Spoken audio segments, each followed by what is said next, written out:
Hello everyone and welcome back to a brand new video, and as the title suggests, today we're going to be doing like a reaction and telling you my thoughts on how I won my first ever F1 Esports World Championship back in 2017 in Abu Dhabi live. It's a really fantastic memory for me in my life, so I think I'll hold on to forever.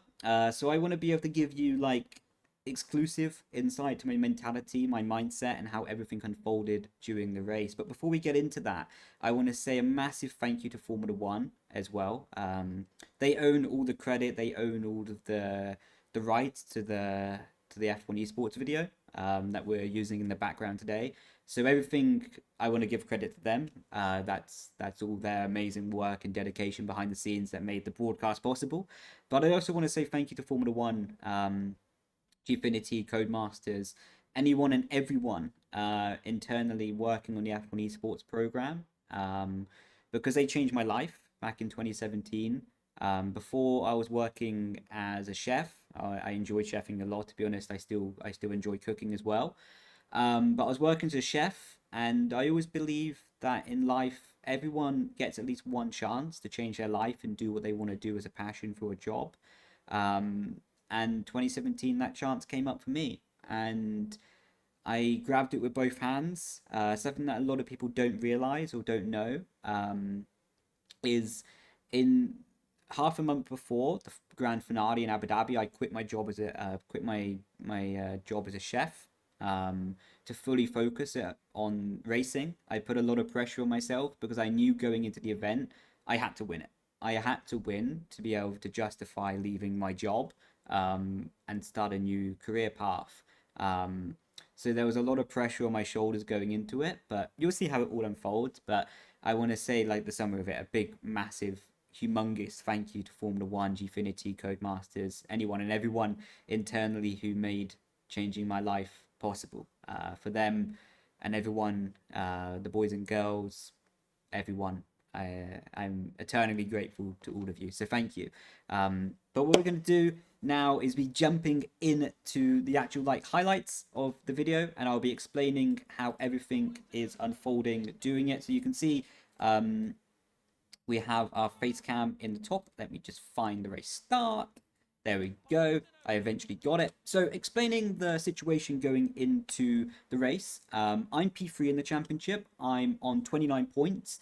And Fabrizio and Sven Zerner are tied at P1 on 30 points. So we're going in top three of the championship, only separated by 1 point. So it is really winner takes all. And I knew going into this race that I had to get a better start than Fabrizio. I had to be leading out of turn one. It was just my mentality. I was just like, I have to be leading. I have to get the start nailed. I have to do this to give myself the best opportunity possible of winning. And as we're going to start playing the video, you can see we do, in fact, get a better start than Fabrizio on lights out, and away we go. And we're able to dive up the inside of turn one, take the position, and Sven Zerner actually followed through Fabrizio in this situation as well. And for me, like I say, I just have the mentality that I have to win this race. You can see that. Look at Brendan on the bottom right of the screen. What a lad. Absolutely loving life. But you can see, I don't know if you can actually see it that much on the broadcast, but you can see a little bit actually. My hands and arms are shaking a little bit, and my feet were shaking like I was in like minus 20-degree weather, because I had so much adrenaline pumping through my body. Because I knew this winning this race was pivotal to changing my life, or giving myself the opportunity to change my life. So I had so much adrenaline at the start of the race that my feet were literally shaking on the pedals. So this was a cool memory for me looking back. Wasn't so fun in the moment, but you can see as we're coming towards the middle part of the first lap, you can see Sven is starting to attack us in the end of the back straight. So we go to a bit defensive, and we do cover off the overtaking opportunity from him. So lap one is now complete, but this is actually what I was talking about with the shaky feet on the pedals. You can see I'm missing so many apexes here, getting so much wheel spin as well. And this was the moment I was like, okay, Brendan, you need to chill out. You need to take a chill pill and relax a little bit, because driving like this, you're going to lower your chance of winning. So you need to refocus, recalibrate. You can see I go a little bit wide there as well, but I get a good exit to make up for it. But now this is the point my mentality started to relax, to realize we've gone through the start phase, and now the race is in my hands, let's say. So what happens, it settles down for a few laps. So what we're going to do is skip forward onto lap 4. is when it all gets a little bit more juicy. So skipping on forward, so now you can see we're on lap 3, um, lap 3 still, lap 4, and you can see we are starting the lap and coming towards the end of the back straight. You can see now we're all starting to close up because the pit stop window on Abu Dhabi for this game with a 14 lap race was lap 4, 5, and 6 if you're starting on the ultra soft tires, and all of us were top 3 anyway. So was a really decisive point, but also going lap 6 was the fastest strategy because you had better tyres at the end. So I spent the first few laps, once I realised that I couldn't break DRS to Sven, I spent the first few laps trying to tyre save and give myself the best tyres to try and do the overcut as possible or maintain pace towards the end of the stint. And you can see that's starting to work actually for me because I'm starting to pull 6, almost 7 tenths to him. And I can tell you that I actually had lower downforce than Sven in this race. So the fact that I can maintain and sometimes build the gap in the final sector, what's highly reliant on high downforce, was really critical. And you can see Fabrizio does go for the undercut. He didn't really have many other options on the table. Because he was the final car on the train, and if he went to next lap, he would have risked not having a chance to get back in the fight for the lead. Because if you're P3, you're really just waiting for P2 to make a mistake, and if P2 doesn't make a mistake, you're really in a bad situation. But now, this is the lap was so critical for both me and Sven, because both of us realize, acknowledge, and anticipate that Fabrizio is going to have really good tyres. He's going to be really fast on this lap. So both me and Sven are absolutely trying to rack every bit of performance out of the car right now. And you can see Sven is about 4 tenths behind, but the slipstream wasn't that powerful in this game at this point. On this series, I should say, because it got more powerful in later iterations of the game. But you can see I made a huge mistake in the chicane, absolutely huge. And while Sven was going in 4 tenths behind, he exited 2 tenths behind out of the corner. And you can see in my eyes in the bottom right, I knew I made a mistake right now. And I tried to go defensive, but Sven does a beautiful dummy, sends it up the inside, and squeezes me out on the exit. You can see I'm putting my arms up in the air like I just don't care. And what we're going to do is pause the video, and we'll be doing like a little bit of a debrief to exactly what just went on there. Ooh, the background of the video skipped forward, so we just need to bring that back before I continue and make that in good alignment. There we go. You can see my face in the bottom right looking very focused. But yeah, so Sven did a really great job with his overtake because he put the car on the inside, he broke late, he squeezed me off the track, but in the rules and regulation was completely fair, so it was okay. Of course, I'm very emotional at this point in the race, in the car, in the sim, because I knew what was at stake, and I knew I had the chance to win the race after leading the opening laps, and to make such a stupid error and leave the inside wide open for Sven to dive up the inside, I was so annoyed, and more annoyed at myself than Sven, I think, in the whole moment. So you can see going off the track. So you can see now I'm off the track and I risked almost getting a corner cut penalty, but you can see I slowed down enough. We rejoined side by side and I tried to go around the outside of him again and he squeezed me off the track, but again, completely fair. And I'm putting my arms up in the air like I just don't care. You know, I'm having a great time. No, I was not a happy bunny at this point. Sven goes wide as well. And now we're both costing each other so much time to Fabrizio. Fabrizio is on a fresher set of super soft tyres and will be flying on this outlap and would be completely unaware of what's happening between me and Sven. So this is a golden ticket for Fabrizio to try and build a gap. You can see I went to pit lane quite early. Sven, I think, reacted to me and cut the pit lane line. But this was one of the most fortunate parts of my race, let's say. I was able to get a better pit stop than Sven. And although I entered the pit lane behind him, I was able to exit the pit lane in front of him. And this was absolutely pivotal for my race and the ability to attack Fabrizio later in the race. So now you can see I'm shaking my head. I think I'm shaking my head because of the time lost to Fabrizio. And I knew how difficult that time would be to catch back up. So now you can see coming out the pit lane, and we are running provisionally P4, but should be P2, and we're 1.3 seconds behind Fabrizio. And bear in mind, he was about a second behind us going into pits as well, because he was behind Sven. We've lost 2.4 seconds, roughly, like, on this whole process. So, yeah, it was not a good in-lap for both me and Sven, but now you can see the gap is 1.2, and we'll cut to when I'm able to get back in the DRS zone. So you can see on the very next lap, who was actually able to get back in the DRS zone, you can see I'm following within 3 attempts. So my pace is feeling really good at the moment. I'm feeling really confident in the car. And what I wanted to do was actually stay behind Fabrizio for a few laps, just to like relax a little bit and eye up where he's fast, where he's weak, and where I can make an overtaking opportunity later in the race. You can see pulling out the slipstream early, faking a move to the inside, but I was never going to dive up the inside. I was just trying to see if I could make him nervous. And I can't remember if he made a mistake to be honest in that corner, so I don't think it worked. But now you can see we're running back in a line. Both Fabrizio now leading, me in second, and Sven in P3. So ultimately, Sven has been the big loss for him from this whole pit stop window, as because both me and Fabrizio have a really strong chance to win, but Sven is in a really vulnerable position with having to overtake me before he can even have a chance. Ooh, cheeky little corner cut there, Brendan. Easy up, easy up. You can see I'm making a bit of mistakes now because I'm starting to overthink it. You can see my face on the bottom right. There's so much tension, Brendan. Just chill out, my guy. Yeah, Fabrizio's all chilled out, isn't he? He's loving life, you know. He's ready to go for an ice cream. He's fully chilled. Meanwhile, me, I'm having basically a heart attack driving. So what we're going to do is skip forward a little bit more into the race because these laps didn't really do much. It was just really us following each other. So what we're going to do is skip forward onto lap 11. And for people who know, lap 11 is a spicy lap. So now we're on lap 9. You can see I'm still behind Fabrizio, just trying to save my tyres, trying to conserve my ability to make a better overtake later in the race. But I have made a few mistakes. So I'm 8 temps. So I wasn't planning to go this far by being 8 temps, that's for sure. I don't know exactly what I was thinking in the moment, but I definitely wasn't planning to go to 8 temps. I did have a lower downforce setup than both Fabrizio and Sven. That's something I recognised in the race. So it's something in my advantages that I could be faster on the straight, of course, and have a better opportunity to overtake. And as long as I stayed close within the corners, I had a really strong chance of making a clean overtake. You can see how much I'd pulled away from Sven on this straight. Of course, he had a bit of a bad exit. But I think also what's notable is we should talk about how we're the top 3, and we've pulled 4 seconds to P4. So although there's so much pressure on all 3 of us to perform and not make a mistake, we're able to pull such a gap to P4 down. So it really shows the standard that all 3 of us were driving at on this day and maximizing as much as we could from the car and the possibility of the tires and the strategy.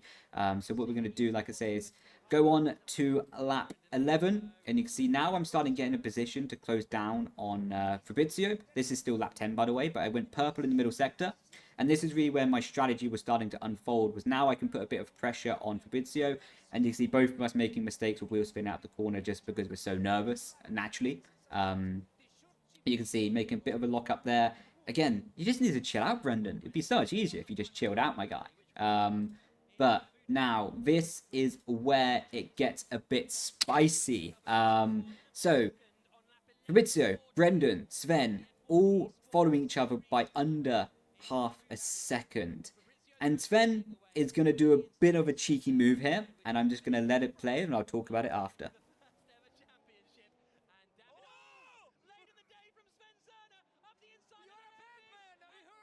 Yes, so I'll continue playing the video in a second, but I'll replay this clip. So basically what happened, Sven realized that his chance to win the championship was fading away very, very, very, very quickly, and had to make a bit of a desperate move in chance to keep his championship fight alive. And I don't hold anything against him. Me and him are friends now. We get along, so it's all good. I understand as a racer as well, he wanted to give himself the best opportunity possible to win. So there's no hard feelings. Of course, in the moment, I wasn't happy about it. I was not a happy bunny, that's for sure. But you can see, going into the corner, he was 4 attempts behind at the hairpin, and he just completely sent it in and made contact with my rear tire, putting me into a half spin. And luckily, we was able to save the car. And you can see I put my hand up because I'm like, what was that? What was that, my guy? You can see Sven is a bit gutted because he tried to send it, but didn't work out. Sven also gave me the position in the straight, so credit to him. He realized his mistake and gave it back to me, so fair enough. But you can see now, Fabrizio is so far in the lead. He's got like a 2-second gap to us. Basically, yeah, 2 seconds, 1.998, now just gone over 2 seconds. And I want to quickly replay that on my face cam here, because So there's a bit of an interesting emotion that goes on with my face cam. You can see on the bottom right. I'll explain it and I'll play the video for you to see it. And I was having like my mouth covered and like because I couldn't believe what just happened. Because like I say earlier, I quit my job to focus on this event. I put every ounce of energy I had in my life into building up to this event to give myself the best chance to win possible. And being so close to that championship, so close to winning or having the chance to win and being taken out, I couldn't believe it. I couldn't believe it. So there was a fraction on the straight. There was a fraction of a moment on the straight that I thought it was over. But you can see what happens right now is then I do like the flick on my hair sort of thing because I had quite long hair back then. And now you can see instantly there's the intensity back in my eyes. And I'm like, okay, let's go. Let's get it. Because like I'm like, okay, we can't give up now. Why would I give up? You know, like, okay, there's still laps to go. Let's go. Let's go. Let's go. Let's go. I knew it would be difficult, but I put myself in a really interesting psychology position here. Um, so I can speak openly, I can speak honestly about this. So yeah, to explain the psychology that I was having in this moment in this race, is I was refusing to give up. I still believed there was a chance, and I'm going to fight for that chance with all my passion and heart that I had available to me. Um, and I don't remember much of the driving from these laps, to be honest. It sort of is a bit of a blank moment in my memory because I was so focused. I was so in the zone, let's say, from this time. And there's a very interesting thing, or at least I find it interesting, what I did to myself mentally to put myself in probably the most, let's say, do or die moment I had in my life at that point.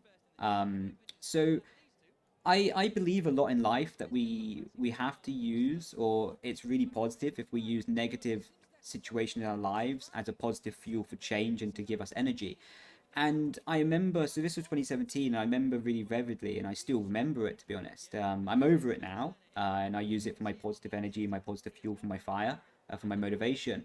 And I remember at the time, so this was basically quite fresh after school, and how my schooling went was, to give a summary, there was a group of 4 or 5 people who used to always pick on me, put me in bins, try to beat me up, etc. So I can be open and honest about this. And what happened in my psychology at this moment in time was I put myself in a mental position where I was like, screw them, screw them. Everybody who's doubted you in your life, everybody who's tried to put you down, everyone who's told you that you're not good enough, now they're fuel for your fire. Now you have to push, Brendan. And this was what my mentality was. And you'll see later on that I have such a like focused, angry emotion on my face because what was going through my mind, a lot of it. Like I say, I don't remember driving and like hitting apexes, but I remember quite a lot of the deep psychological thoughts of my mind. And what was going on was just a constant cycle of these people doubted you, these people put you down, these people beat you up, these people put you in a bin, these people did this and this and this. The list goes on for a long, very, very long time. Um, and I completely put it into my fuel for fire. And I I can't say the exact word on the YouTube video, but I said I kept on saying like a word starting with F. Let's say it's not a nice word in the UK. So uh, we often will say F it. But yeah, I'm not going to say anything more than that because it wouldn't be polite to say on the YouTube video. But I was like, screw it, let's go. Everybody who's doubted you, you have to push. And it really turned into my fuel for my fire. And as you can see now on lap 13 of lap 14, we're now within half a second of Fabrizio Donoso. It briefly goes up to 1.3, just a timing glitch, but now we are going on to the final lap of the race. And now I've been hunting him down for so long. It felt like those laps, like I say, for me, were one of the best in my career ever to close the gap, to be able to get it back as well. And you can see now we're closer than ever. 2 tenths behind Fabrizio Donoso. going into the hairpin. So what you can see we do now, I remember this bit, I go wide to give myself the best exit possible, because if you get caught up behind the apex of the car ahead, you can lose a bit of time on the exit. But now you can see we're opening up the DRS, going down the DRS straight. We're going to pull to the outside and dummy him and go to the inside at the last moment, down the inside, into the braking zone. You can see now we've got the apex, now we've got the position, and now that is the lead of the championship. And now coming up my semi-famous moment of doing the finger wag, and that's because I thought he cut the corner deliberately to take the championship back away. But you can see I give a thumbs up to the camera once I realized he gives me the position back and was all fair racing.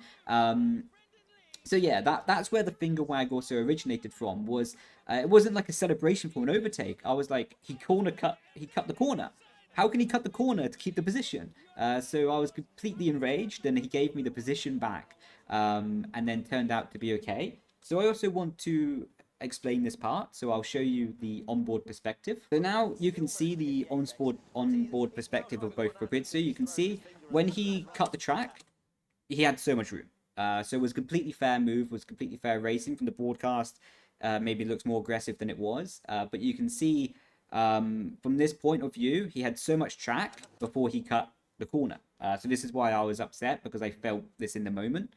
So yeah, like I say at the beginning of the video, I want to be able to say a massive thank you to Formula 1, Gfinity, Codemasters, all the boys and girls who worked internally to build the series into what it was in 2017 and what it is now. Really, I'm eternally grateful, because they changed my life. They gave me a platform to do what I love to do. And I want to use this platform to spread positivity. I want to use this platform that I have now to put some good into the world and give something back, you know? So that's also like why I explained a lot of my psychology with trying to overcome, let's say, bullying and negative situations in life. Is that no matter what happens to you in life and no matter what goes on, just don't give up. Just don't give up. And do you know what? Not always the result will be what you want it to be in life, whether it's an exam, test, job interview, whatever it might be. But if you refuse to give up and you refuse to allow the situation to get the better of you, no matter what happens, you'll walk away proud.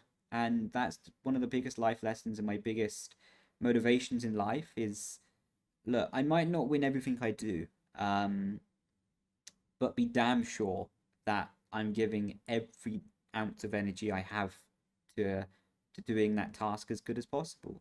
So yeah, everyone, really thank you so much for watching. Let me know if you want more of these kind of videos coming in the future. Post them in the comments and sort of what other videos you would like to see from me.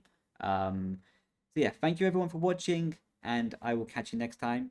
Grazie, ciao ciao.